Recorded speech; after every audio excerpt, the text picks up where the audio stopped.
सदस्यांना भेट होती। त्यांची तब्येत विचारण्याचा करता आम्ही सगळे इथं आलो होतो। काही दिवसापूर्वी ते पश्चिम महाराष्ट्राच्या दौऱ्यावर आले असताना सातारला त्यांना त्रास झाला होता। त्यावेळेला मी कराडला असताना भेटायला जाणार होतो, पण ते लवकर निघून गेले। त्यावेळेला औरंगाबादला जेव्हा येईल तेव्हा निश्चितच सदस्या भेट घ्यायला येईल असं सांगितलं होतं। आज सुयोगाला मराठा समाजाकरता त्यांनी प्रचंड मोठं स्वाभिमानी आंदोलन उभं केलेलं आहे। त्याची आधुनिक इतिहासात त्यांनी तोड नाही। मी त्यानिमित्तानं त्यांना सदिच्छा दिल्या, त्यांच्या तब्येतीची काळजी घेण्याबद्दल विनंती केली आणि बाकी त्यांचा जो काही निर्णय घेतला ते तुम्हाला सांगतो। मला काय सांगाल, तुम्ही पहिल्यांदा मुख्यमंत्री असताना पहिल्यांदा मराठा समाजाला आणि मुस्लिम समाजाला आरक्षण दिलं होतं। आता ही वस्तुस्थिती आहे की 1902 साली शाहू महाराजांनी कोल्हापूर संस्थानामध्ये पहिल्यांदा मराठा समाजाला मागासवर्गामध्ये 50% आरक्षण दिलं। त्यावेळेपासून मराठ्यांची सुप्त इच्छा आहे। आज मंडल आयोग असेल किंवा काका कालेलकर आयोग असेल, त्यांनी महाराष्ट्रामधल्या मराठ्यांना मागास समजण्यामध्ये विरोध केला। परंतु आज कर्नाटकमध्ये मराठा समाज हा ओबीसीमध्ये धरला जातो, मध्य प्रदेशमध्ये मराठा समाज ओबीसी धरला जातो, पण महाराष्ट्रात ते होत नाही। त्यामुळं वेगवेगळ्या प्रकारे आम्ही आरक्षण द्यायचा प्रयत्न केला। सुरुवातीला लोकांचं मत होतं की तुमचे एवढे मुख्यमंत्री आहेत, एवढे कारखानदार आहेत, तुम्हाला कशाला पाहिजे। पण जेव्हा भूमिहीन शेतमजूर असेल किंवा अल्पभूधारक शेतकरी असेल, त्याची परिस्थिती पाहिजे। आज शिक्षणाच्या खाजगीकरणामुळे शिक्षण घेणं अशक्य झालेलं आहे।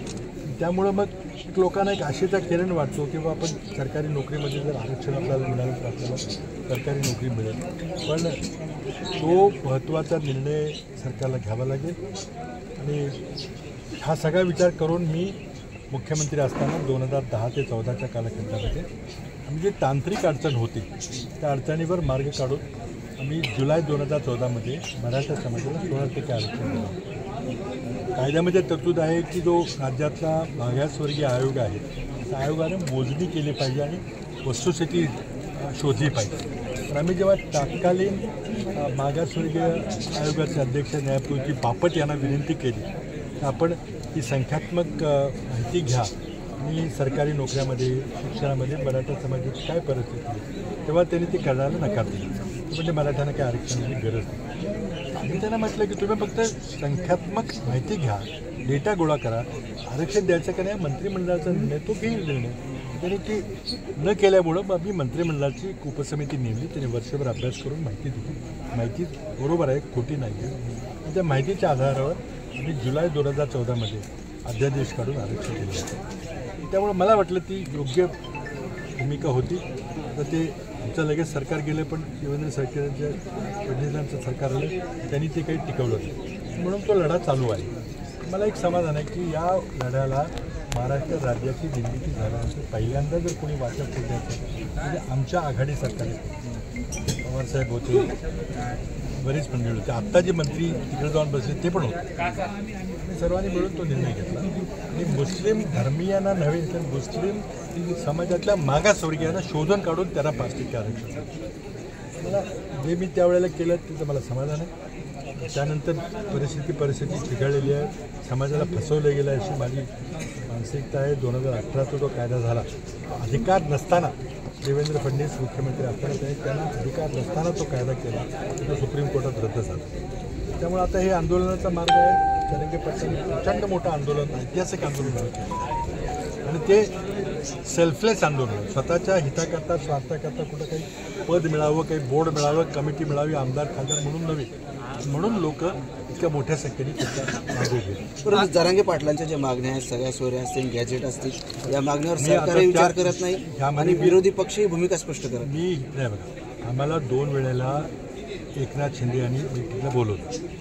त्यावेळेला अशोक चव्हाण होते आमच्याबरोबर, बाळासाहेब थोरात होते, नाना पटोले होते, ते गेले। आम्ही आमची भूमिका स्पष्टपणे मांडली। नुसतं मिटिंगचं जर घाटगाडी करणं असलं तर आम्ही आमची भूमिका मांडली। आता सरकार म्हणून तुम्ही निर्णय घ्या ना, आम्ही तुम्हाला पाठिंबा द्यायचा निर्णय घेतला। आम्हाला मराठा समाजाला आरक्षण द्या अशी मागणी आहे। चर्चा नका करू, मागणी मान्य करा।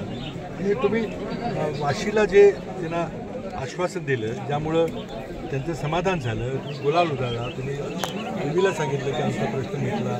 काय आश्वासन दिलं आम्हाला सांगितलं नाही. तुम्ही जे आश्वासन दिले ते तुम्ही पूर्ण केलं नाही म्हणून त्यांनी पुन्हा आरक्षणावर बसले, पुन्हा उपोषणावर बसले. म्हणून हे फक्त त्यांची तब्येतीची विचारपूस करण्यासाठी त्यांनी राजकारण बिलकुल चर्चा केली नाही. मध्ये कोणतीही पुढे त्यांनी काय त्यांची मतं व्यक्त केली, पण आमच्या दृष्टीने ही सदिच्छा देतो. भविष्यात काय राहुल गांधी आणि जरांगे पाटलांमध्ये भेट होणार आहे असं चर्चा अशी काही चर्चा झाली ताई आमच्या वर्किंग कमिटीचे अध्यक्ष सदस्य आहेत, त्या नेते आहेत आमच्या. चर्चा झाली का असं अशी काही चर्चा झाली. धन्यवाद.